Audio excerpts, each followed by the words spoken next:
Hello, namaste, all the students and the parents. So, welcome back to Anticlo Coaching Academy. ನಾನು Nikhilesh Anticlo Coaching Academy ಇಂದ ಈ ಒಂದು ವಿಡಿಯೋದಲ್ಲಿ ನಾನು ನಿಮಗೆ Vijaya Karnataka by the Times of India ಇವರು ರಿಲೀಸ್ ಮಾಡಿದಂತ ಒಂದು ಆರ್ಟಿಕಲ್ ನ ಬಗ್ಗೆ ಮಾತಾಡ್ತಾ ಇದ್ದೇನೆ.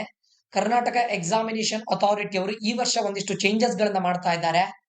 ಅಂದ್ರೆ ಯಾವ್ದು ರಿಲೇಟೆಡ್ ಚೇಂಜಸ್ ಗಳು ಇದರ ಸಂಪೂರ್ಣ ಮಾಹಿತಿಯನ್ನು ಈ ವಿಡಿಯೋದಲ್ಲಿ ಕೊಡ್ತಾ ಇದ್ದೇನೆ. ಈ ವಿಡಿಯೋವನ್ನ ಟಿಲ್ ದ ಎಂಡ್ ವಾಚ್ ಮಾಡಿ. ನಿಮ್ಗೆ ತುಂಬಾ ಇನ್ಫಾರ್ಮೇಶನ್ಗಳು ಸಿಗುತ್ತೆ.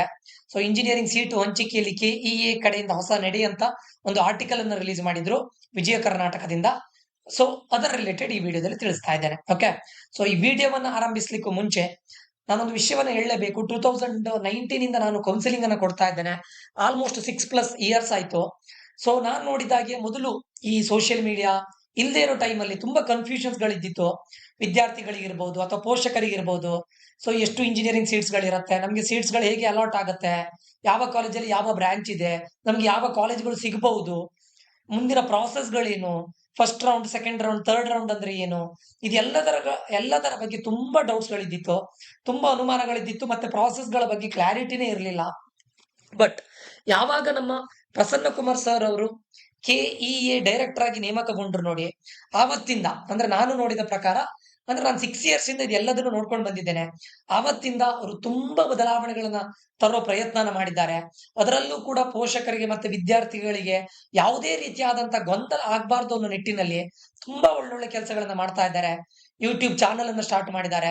ಮತ್ತೆ ಇನ್ ಕೇಸ್ ನಿಮ್ಗೆ ಪ್ರಾಸೆಸ್ ಅಲ್ಲಿ ಎಡಿಟಿಂಗ್ ಅಲ್ಲಿ ಇರ್ಬೋದು, ಡಾಕ್ಯುಮೆಂಟ್ಸ್ ಅಪ್ಲೋಡ್ ಮಾಡೋದ್ರಲ್ಲಿ ಇರ್ಬೋದು, ಅಥವಾ ಕೌನ್ಸಿಲಿಂಗ್ ಅಲ್ಲಿ ಇರ್ಬೋದು, ಇನ್ ಕೇಸ್ ಮಿಸ್ಟೇಕ್ಸ್ ಗಳಾದ್ರೆ ಅದನ್ನ ಮತ್ತೆ ನಿಮ್ಗೆ ಈಗ ಡಾಕ್ಯುಮೆಂಟ್ಸ್ ಅಪ್ಲೋಡ್ ಮಾಡ್ಲಿಕ್ಕೆ ನೀವು ಫೇಲ್ ಆದ್ರೆ ಮತ್ತೆ ಅದನ್ನ ಅಪ್ಲೋಡ್ ಮಾಡ್ಲಿಕ್ಕೆ ಸಹಾಯ ಮಾಡ್ತಾ ಇದ್ದಾರೆ. ಒಟ್ಟಿನಲ್ಲಿ ಅವ್ರು ಏನ್ ಮಾಡ್ತಾ ಇದ್ದಾರೆ ಕೇಳಿದ್ರೆ, ಎಲ್ಲದೂ ಕೂಡ ಪೋಷಕರ ಪರವಾಗಿ ಒಳ್ಳೇದನ್ನ ಮಾಡೋ ಪ್ರಯತ್ನ ಮಾಡ್ತಾ ಇದ್ದಾರೆ. ಖಂಡಿತವಾಗಿಯೂ ಮಾಡ್ತಾ ಇದ್ದಾರೆ. ಯಾಕಂತ ಕೇಳಿದ್ರೆ ಒಂದು 3-4 ವರ್ಷದ ಹಿಂದೆ ಎಷ್ಟು ಸೀಟ್ಸ್ ಗಳಿದೆ, ಏನಾಗ್ತಾ ಇದೆ ಅಂತ ಹೇಳೋ ಮಾಹಿತಿನೇ ಯಾರಿಗೂ ಇರ್ತಾ ಇಲ್ಲ ಇದ್ದಿತ್ತು.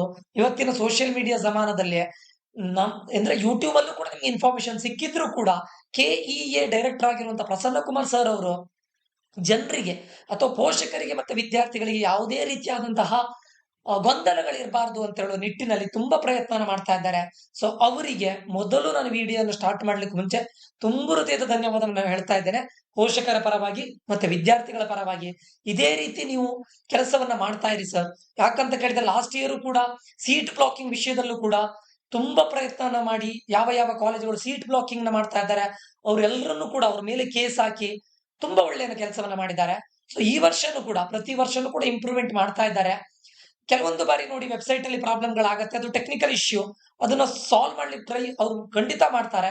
ಬಟ್ ಓವರ್ ಆಲ್ ಆಗಿ ನಾವೊಂದು 3 ವರ್ಷದ ಹಿಂದೆ ಅಥವಾ 4 ವರ್ಷದ ಹಿಂದೆ ನಡೀತಾ ಇರೋ ಪ್ರಾಸೆಸ್ಗೂ ಇವತ್ತು ನಡೀತಾ ಇರೋ ಪ್ರಾಸೆಸ್ಗೂ ತುಂಬಾ ಡಿಫರೆನ್ಸ್ ಇದೆ. ಸೊ ಆ ಪ್ರಸನ್ನ ಕುಮಾರ್ ಸರ್ ಅವರಿಗೆ ಒಂದು ತುಂಬ ಹೃದಯದ ಧನ್ಯವಾದವನ್ನ ಹೇಳ್ತಾ ಈ ವಿಡಿಯೋವನ್ನ ಸ್ಟಾರ್ಟ್ ಮಾಡ್ತಾ ಇದ್ದೇನೆ. ಈ ವರ್ಷ ಇಂಜಿನಿಯರಿಂಗ್ ಸೀಟು ಹಂಚಿಕೆಯಲ್ಲಿ ಕೆಇಎ ಇಂದ ಹೊಸ ನಡೆ, ಇದು ಎಷ್ಟರ ಮಟ್ಟಿಗೆ ಇಂಪ್ಲಿಮೆಂಟ್ ಆಗುತ್ತೆ ಗೊತ್ತಿಲ್ಲ, ಎಷ್ಟರ ಮಟ್ಟಿಗೆ ಕಾರ್ಯರೂಪಕ್ಕೆ ಬರುತ್ತೆ ಗೊತ್ತಿಲ್ಲ. ಬಟ್ ಮಾಡೋ ಪ್ರಯತ್ನ ಅಂತೂ ಖಂಡಿತ ಮಾಡ್ತಾರೆ. ಓಕೆ, ಏನು ಅಂತ ಕೇಳಿದ್ರೆ, ಮೊದಲನೇದಾಗಿ ಉಳಿಕೆ ಸೀಟು ಮುಂಚಿತ ಹಸ್ತಾಂತರಕ್ಕೆ ಕಾಲೇಜುಗಳಿಗೆ ಸೂಚನೆ. ಅಂದ್ರೆ ಇಂಜಿನಿಯರಿಂಗ್ ಸೀಟು ಹಂಚಿಕೆಯಲ್ಲಿ ಹೊಸ ನಡೆ ಅಂತ ಹೇಳಿದ್ರೆ, ಇಲ್ಲಿ ಇದನ್ನ ಓದಿ ಹೇಳ್ತೇನೆ ನೋಡಿ ಆರ್ಟಿಕಲ್ ಅನ್ನ. ಇಂಜಿನಿಯರಿಂಗ್ ಸೀಟ್ಸ್ ಇನ್ ಕರ್ನಾಟಕ ದ್ವಿತೀಯ ಪಿಯುಸಿ ಪರೀಕ್ಷೆ 2ರ ನಂತರ ಸಿಇಟಿ ಫಲಿತಾಂಶ ಪ್ರಕಟಿಸಲು ನಿರ್ಧರಿಸುವ ಕರ್ನಾಟಕ ಪರೀಕ್ಷಾ ಪ್ರಾಧಿಕಾರ ಮೆರಿಟ್ ಅಭ್ಯರ್ಥಿಗಳ ಅನುಕೂಲಕ್ಕಾಗಿ ಮೊದಲ ಸುತ್ತಿನ ಕೌನ್ಸಿಲಿಂಗ್ಗೂ ಮೊದಲೇ ಭರ್ತಿಯಾಗದ ಸೀಟುಗಳನ್ನು ಹಸ್ತಾಂತರಿಸುವಂತೆ ಖಾಸಗಿ ಕಾಲೇಜುಗಳಿಗೆ ಸೂಚಿಸಿದೆ.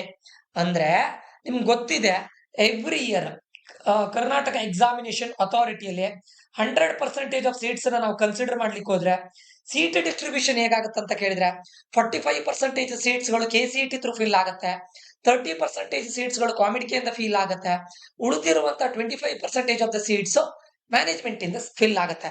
ಸೊ ಕೆಇಎದವರು ಏನ್ ಹೇಳಿದ್ದಾರೆ ಕೇಳಿದ್ರೆ, ಎಲ್ಲ ಕಾಲೇಜ್ಗಳಿಗೆ ನೀವು first round of counselling start ಆಗ್ಲಿಕ್ಕೆ ಮುಂಚೆ ನಿಮ್ಮ ಮ್ಯಾನೇಜ್ಮೆಂಟ್ ಸೀಟ್ಗಳು ಉಳಿದ್ರೆ ಇನ್ ಕೇಸ್ ಅದನ್ನ ಕೆಇಗೆ ಕೊಡಬೇಕು ಅಂತ ಹೇಳಿದ್ದಾರೆ. ಬಟ್ ಇದು ಎಷ್ಟರ ಮಟ್ಟಿಗೆ ಇಂಪ್ಲಿಮೆಂಟ್ ಆಗುತ್ತೆ ಗೊತ್ತಿಲ್ಲ. Tier 1 ಕಾಲೇಜಸ್ ಅಲ್ಲಿ ಮ್ಯಾನೇಜ್ಮೆಂಟ್ ಸೀಟ್ಸ್ ಗಳು ಬೇಗ ಫಿಲ್ ಆಗುತ್ತೆ. ಬಟ್ Tier 2 ಮತ್ತೆ Tier 3 ಕಾಲೇಜಸ್ ಗಳಲ್ಲಿ ಮ್ಯಾನೇಜ್ಮೆಂಟ್ ಸೀಟ್ ಆಗ್ಲಿಕ್ಕೆ ಸ್ವಲ್ಪ ಟೈಮ್ ತಗೊಳುತ್ತೆ. ಕಾಲೇಜ್ಗಳು ಇದನ್ನ ಒಪ್ಕೊಳ್ಳುತ್ತೋ ಇಲ್ವೋ ನಮ್ಗೆ ಗೊತ್ತಿಲ್ಲ. ಒಪ್ಕೊಂಡ್ರೆ ಸ್ಟೂಡೆಂಟ್ಸ್ ಗಳಿಗೆ ಒಳ್ಳೇದು. ಅಟ್ ಲೀಸ್ಟ್ ಫಸ್ಟ್ ರೌಂಡ್ ಅಲ್ಲಿ ಕೊಡದೇ ಇದ್ರು ಕೂಡ ಫಸ್ಟ್ ರೌಂಡ್ ಇದಾದ್ಮೇಲೆ ಏನು ಕೌನ್ಸಿಲಿಂಗ್ ಆದ ನಂತರ ಒಂದು ಸ್ವಲ್ಪ ದಿನ ಟೈಮ್ ಆಗಿ ಇರುತ್ತೆ. ಆ ಟೈಮ್ ಒಳಗಡೆ ಕೊಟ್ರೆ ಕೆಇಎಗೆ ಈ ಸೀಟ್ ಅನ್ನ ಸರೆಂಡರ್ ಮಾಡಿದ್ರೆ ಖಂಡಿತ ಸ್ಟೂಡೆಂಟ್ಸ್ ಗಳಿಗೆ ಹೆಲ್ಪ್ಫುಲ್ ಆಗುತ್ತೆ. ಓಕೆ, ಇದು ಮೊದಲನೇದು. ಯಾಕೆ ಕೇಳಿದ್ರೆ ಕಳೆದ ವರ್ಷ 15,000ಕ್ಕೂ ಹೆಚ್ಚು ಸೀಟುಗಳು ಉಳಿಕೆಯಾಗಿದ್ದ ಹಿನ್ನೆಲೆಯಲ್ಲಿ ಶಿಕ್ಷಣ ಸಚಿವರಾಗಿರುವಂತಹ ಉನ್ನತ ಶಿಕ್ಷಣ ಸಚಿವರ ಬಗ್ಗೆ ಮಾತಾಡ್ತಾ ಇರೋದು ನಾನು. ಡಾಕ್ಟರ್ MC ಸುಧಾಕರ್ ಈ ಕ್ರಮ ಕೈಗೊಂಡಿದ್ದಾರೆ. ಅದರಲ್ಲೂ ನೋಡಿ, ಕಂಪ್ಯೂಟರ್ ಸೈನ್ಸ್ ಸೀಟುಗಳಿಗೆ ಮಿತಿ ಹೇರುವ ಸಾಧ್ಯತೆ ಇದೆ. ಈ ವರ್ಷ ಇದು ತುಂಬಾ ಇಂಪಾರ್ಟೆಂಟ್. ಲಾಸ್ಟ್ 3 ವರ್ಷದಿಂದ ಎಲ್ಲಾ ಕಾಲೇಜಲ್ಲೂ ಕೂಡ computer science with AIML, computer science with data science, cyber security, business system, ಅದು ಇದು ಅಂತ ತುಂಬಾ ಇಂಟೆಕ್ಗಳಾಯ್ತು ಈ ವರ್ಷದಿಂದ. ಯಾಕಂದ್ರೆ ಜಾಬ್ ಅಲ್ಲಿ ತುಂಬಾ ರಿಸೆಷನ್ ಆಗ್ತಾ ಇದೆ, ತುಂಬಾ ಲೇ ಆಫ್ ಆಗ್ತಾ ಇದೆ. ಅಂತ ಟೈಮಲ್ಲಿ ಓನ್ಲಿ ಕಂಪ್ಯೂಟರ್ ಸೈನ್ಸ್ ಗಳನ್ನ ಇನ್ಕ್ರೀಸ್ ಮಾಡ್ತಾ ಹೋದ್ರೆ ಇದು ತುಂಬಾ ಪ್ರಾಬ್ಲಮ್ ಆಗುತ್ತೆ ಅಂತ ಹೇಳಿ ಈ ವರ್ಷ ಕಂಪ್ಯೂಟರ್ ಸೈನ್ಸ್ ಸೀಟ್ಗಳಿಗೆ ಮಿತಿ ಏರುವ ಸಾಧ್ಯತೆ ಇದ್ದು, ಅಂದ್ರೆ ಕಾಲೇಜ್ಗಳಲ್ಲಿ ಆಲ್ರೆಡಿ ಇರುವ ಸೀಟ್ಗಳು ಕಂಟಿನ್ಯೂ ಆಗುತ್ತೆ, ಬಟ್ ಎಕ್ಸ್ಟ್ರಾ ಸೀಟ್ಗಳನ್ನ ಕೊಡೋದು ತುಂಬಾ ಕಷ್ಟ ಈ ವರ್ಷ. ಓಕೆ, ಕೆಲವೊಂದಿಷ್ಟು ಕಾಲೇಜ್ಗಳಲ್ಲಿ, ಅದು ನನ್ನ ಅನಿಸಿಕೆ ಪ್ರಕಾರ ಟಾಪ್ ಇಂಜಿನಿಯರಿಂಗ್ ಕಾಲೇಜಲ್ಲಿ, ಟಾಪ್ 15 to 20 ಇಂಜಿನಿಯರಿಂಗ್ ಕಾಲೇಜಲ್ಲಿ ಈ ವರ್ಷ ಎಕ್ಸ್ಟ್ರಾ ಸೀಟ್ಸ್ಗಳು ಆಡ್ ಆಗೋದು ತುಂಬಾ ಕಷ್ಟ. ಓಕೆ, ಅದರಲ್ಲೂ ಕೂಡ ಈ ವರ್ಷ ಹೊಸದಾಗಿ 10 ಇಂಜಿನಿಯರಿಂಗ್ ಕಾಲೇಜ್ಗಳ ಆರಂಭಕ್ಕೆ ಅರ್ಜಿ ಸಲ್ಲಿಕೆಯಾಗಿದೆ.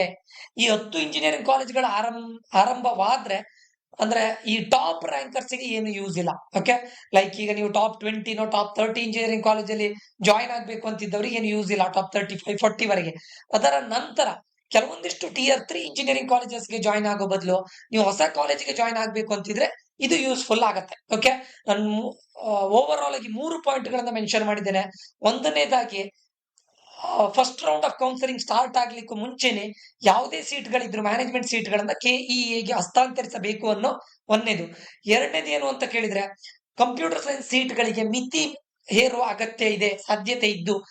ಯಾಕಂದ್ರೆ ಯಾವುದೇ ಕಾಲೇಜ್ಗಳು, ಎಲ್ಲಾ ಕಾಲೇಜ್ಗಳು ಕಂಪ್ಯೂಟರ್ ಸೈನ್ಸ್ ಸೀಟ್ಸ್ ಗಳಿಗೆ ಡಿಮ್ಯಾಂಡಿಂಗ್ ಅನ್ನು ಕೊಡ್ತಾ ಇದ್ದಾರೆ.